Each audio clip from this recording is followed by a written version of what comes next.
Gulay ang buhay sa gulay mga friend. Lami akong gulay mga higala. Masarap ang gulay ni Manay Susan. Yan, ang sarap-sarap. Ito ay sari-sari po ma'am, mga sir. Ang gulay ko po.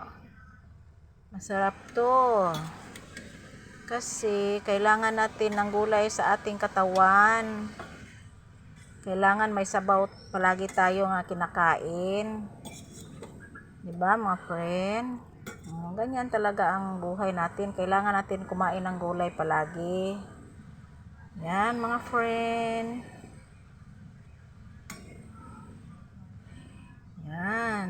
Gulay, magkulay ang buhay sa gulay. May ano tong ang gulay ko mga friend. May sahog ito na konti lang na karne. At saka talong. At saka okra. At saka kalabasa mga higala. Ayan. Masarap to mga higala kasi may ano siya. May patula. Ayan ang patula. May refulyo mga friend. Kailangan to sa mga bata. Lalo na nag-aaral sila, kailangan sila ng masustansya na pagkain mga friend.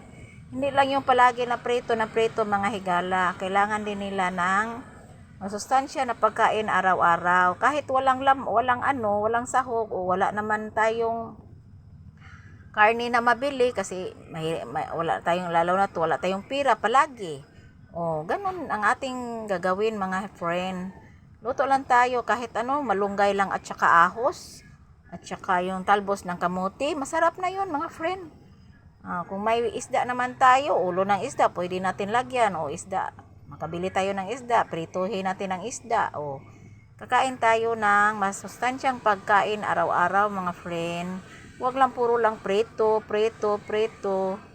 Kasi yung mga bata, mga friend, hindi naman sila talaga mahilig sa gulay.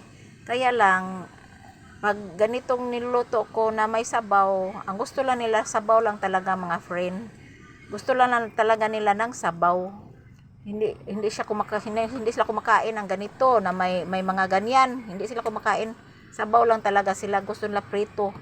Kaya ang ginawa ko, yung mga gulay na iba, dinurog-durog ko para makain nila. Kahit sabaw lang ang kinakain nila mga friend, may nakain pa rin sila na gulay. Yan mga friend. Yan, sarap no? Sarap siya talaga. Masarap talaga. Yan mga friend, luto na siya. Yan ang luto ko palagi mga friend. May palagi talaga akong gulay. Kasi pag ayaw na mga bata ng may laman-laman, gusto ko yung mga gulay, durugin ko siya para makain nila ang gulay. Thank you.